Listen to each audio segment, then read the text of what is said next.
Hi, I'm Caitlin Skaggs. I am the Associate Vice President for University Relations. And today I'm joined by Ed Oakes, our Associate Vice President for Information Technology. Ed, thanks so much for joining me today. Thanks for having me, Caitlin. So let's start by talking a little bit about the function of information technology here at Radford. So information technology is here to support both students, faculty, and staff. So we provide a variety of technology across campus, from computer labs to networking to all of the server infrastructure to keep the daily operations of the university running, along with supporting those things that go on in the classroom and faculty and their needs as well. So really an integral part of so many aspects of the Highlander experience. Correct, yes. Okay. So as we look to August and welcoming our Highlanders here on campus, I know a lot of folks are wondering what type of equipment, what type of computers do they need to bring? How would you guide students and families in that regard? As I indicated, we have a variety of technology on campus, so we do have computer labs on campus. With that said, we don't have a computer requirement, but we find that most students do bring a laptop of some type to campus. And in general, we encourage students to think about, if they already have a laptop, consider bringing that laptop as opposed to going out and buying something brand new.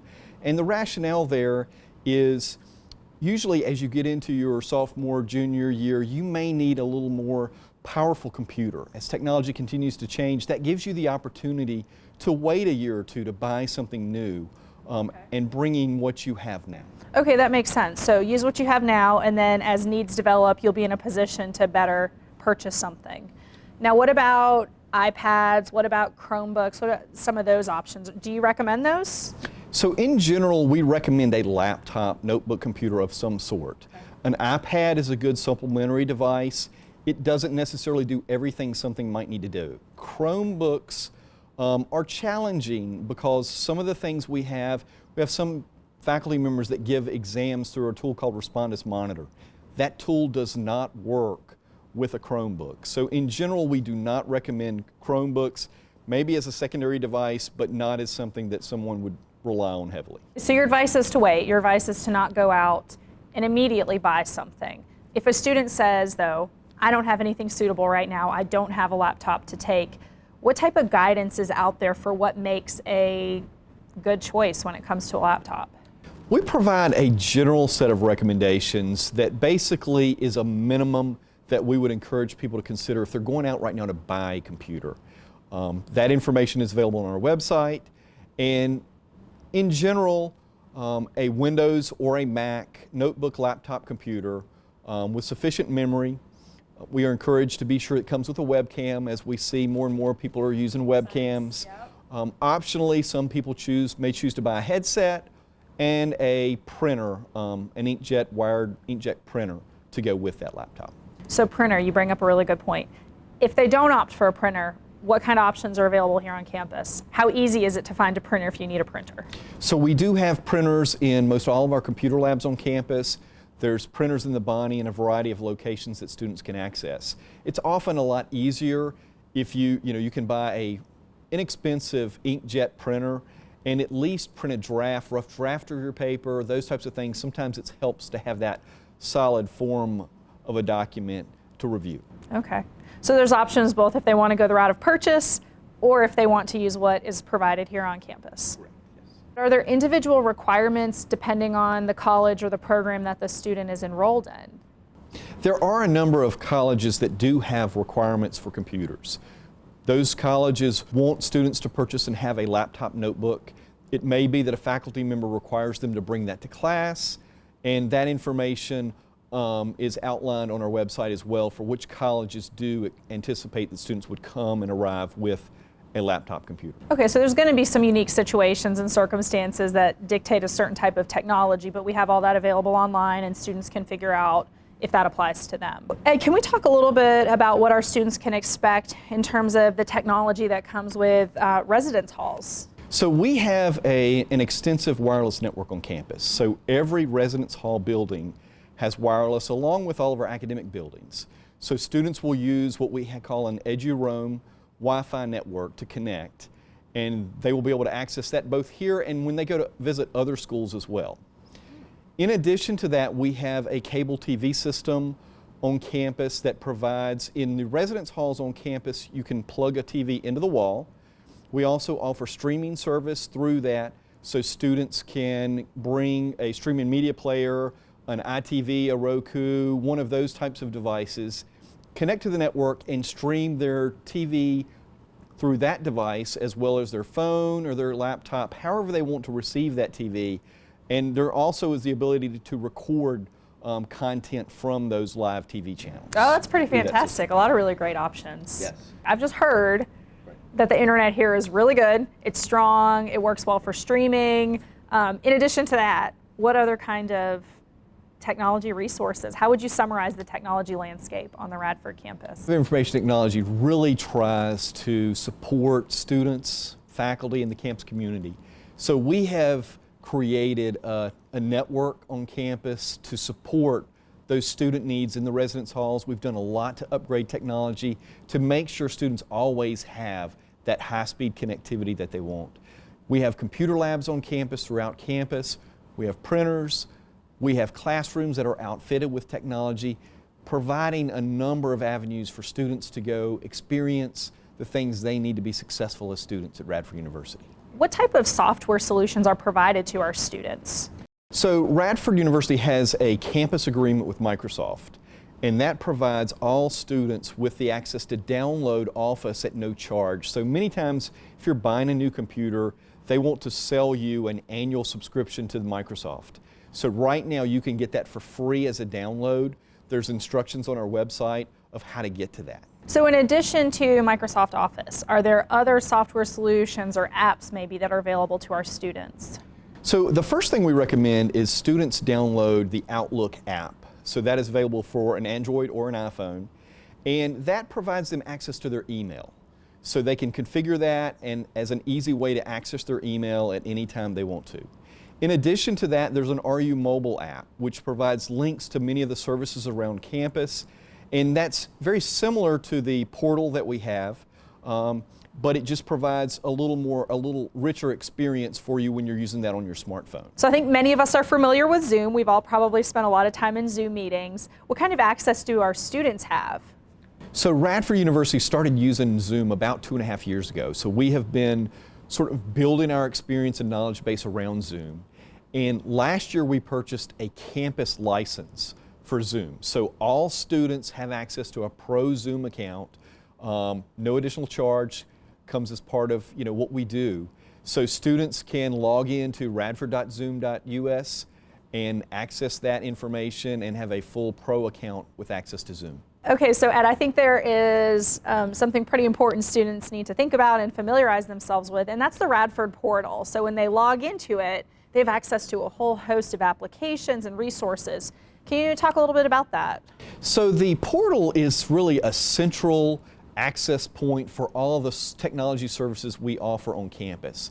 So we've tried to integrate everything so that students only need that one password, that one Duo login, and then they can get to all of those services. So really the portal is a list of links that gets you to all those services to complete the tasks you need to do as a student to be successful.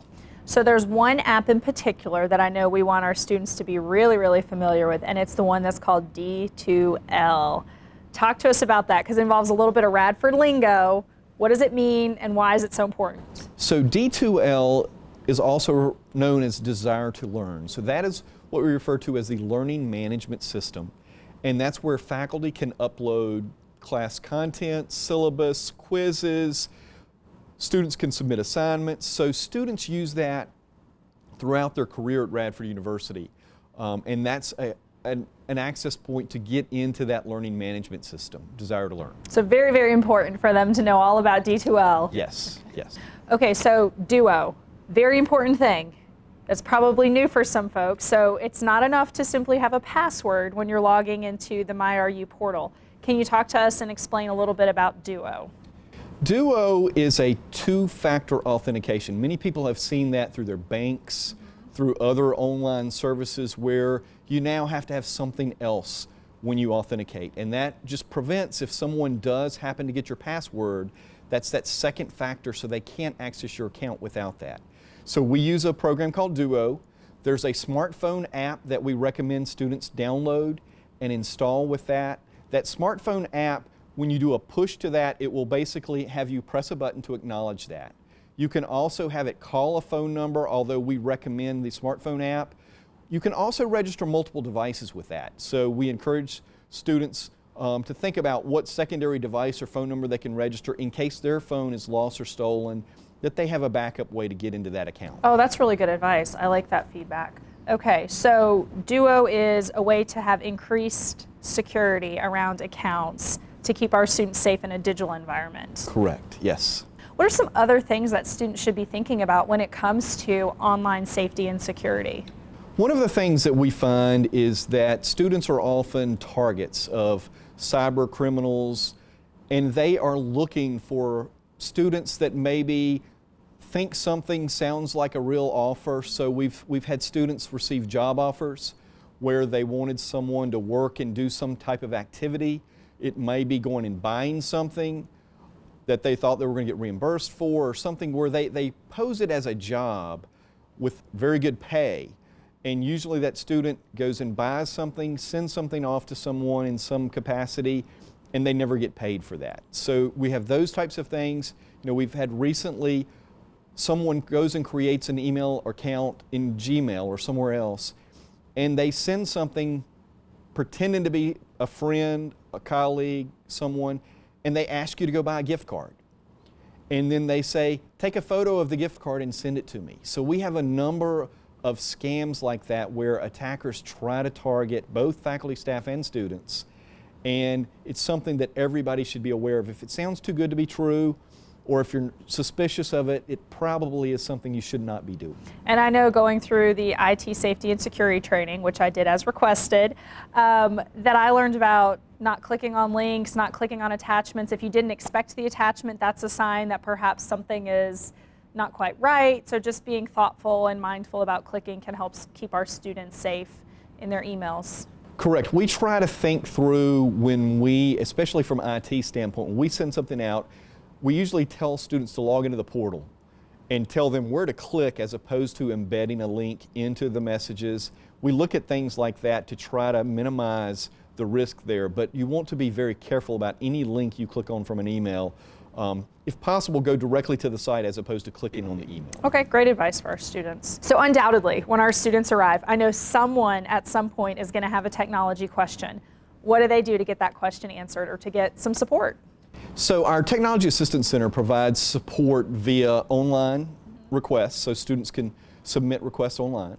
We also provide phone support, and we would encourage students even now, as they're planning and thinking about things, if they have questions, call the Technology Assistance Center. They're there to help and provide additional assistance and answer any of those questions that students might have. The Technology Assistance Center is located in Walker Hall, and we do have a walk-in area there that if students do need to bring their laptop over, if we can't work through something over the phone, then they can come over and we'll walk through them. We do not provide hardware repairs there, but we can support software, getting connected to the network, those types of things if they need that assistance. Okay, sounds like a really great resource for our students to be aware of. So I know I've seen you at basketball games before. I know I see you out walking across campus and our dining halls. How would you describe what it's like to be part of the Highlander family?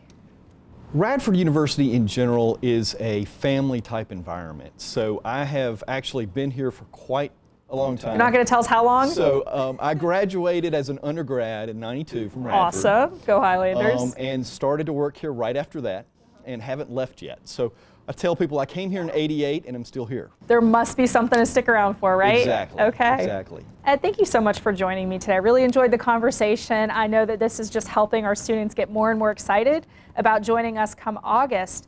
What final words do you have for them? Well, I would just say that we encourage students to go ahead and get ready. Think about setting your email up, thinking about getting your technology really ready, and let us know. Go ahead and call us. Ask those questions. Be prepared. When you move in on campus, you want to get to know the people around you. You don't want to spend your time setting up your technology. That's a good point. So go ahead and get prepared, be ready, and we're here to help you with whatever you need.